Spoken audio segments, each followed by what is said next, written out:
Kronologi pemulung perempuan ditembak oknum TNI di Palu, dituduh maling saat ambil botol bekas.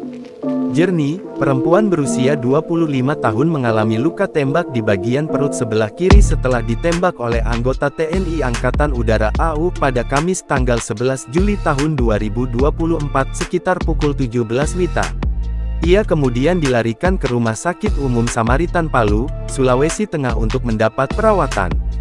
Jernih menceritakan kronologi penembakan yang terjadi pada dirinya.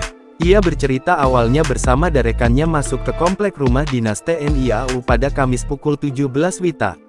Ia mengatakan tujuan mereka datang untuk mencari kardus dan botol bekas. "Kitorang masuk itu hanya ambil black, kardus, dan botol-botol plastik yang sudah tidak dipakai," ucap Jernih, Jumat. Selang beberapa menit setelah Jernih dan rekannya memilah sampah, ada anjing yang menggonggong pada mereka. Setelah itu, seorang prajurit TNI keluar dengan membawa senapan angin dan langsung menembak Jernih. "Tiba-tiba dia keluar dan langsung menembak saya pakai senapan. Dia menuduh kami mencuri padahal kami tidak melakukan itu," ungkap Jernih. Korban mendapatkan luka tembak pada perut bagian sebelah kiri. Tembakan itu membuat korban merasakan nyeri di seluruh tubuhnya hingga tak mampu berdiri. Sedangkan dua rekan Jernih yang ingin membantunya, sempat memperoleh ancaman senjata tajam dari pelaku. Pada sekitar pukul 19 waktu Indonesia Tengah, Jernih langsung dilarikan ke RSU Samaritan guna mendapatkan perawatan intensif.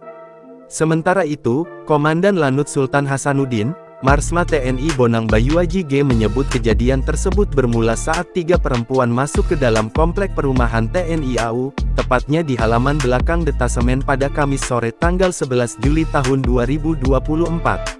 Dari 3 perempuan, salah satunya adalah korban, Jernih. Saat itu seorang anggota detasemen keluar dan memergoki mereka bertiga berada dalam pagar. Kemudian penembakan itu pun terjadi. Ia mengatakan saat itu korban berada di samping bangunan detasemen dan hampir masuk ke dapur. Menurut Bonang, senjata yang digunakan oleh pelaku merupakan senapan angin. Sempat ditegur, diusir juga sulit, sehingga ada tindakan sedikit tegas untuk memaksa yang masuk segera keluar, kata Bonang usai bertemu keluarga korban di halaman komplek perumahan TNI AU di Jalan Dewi Sartika, Kota Palu, Jumat tanggal 12 Juli tahun 2024.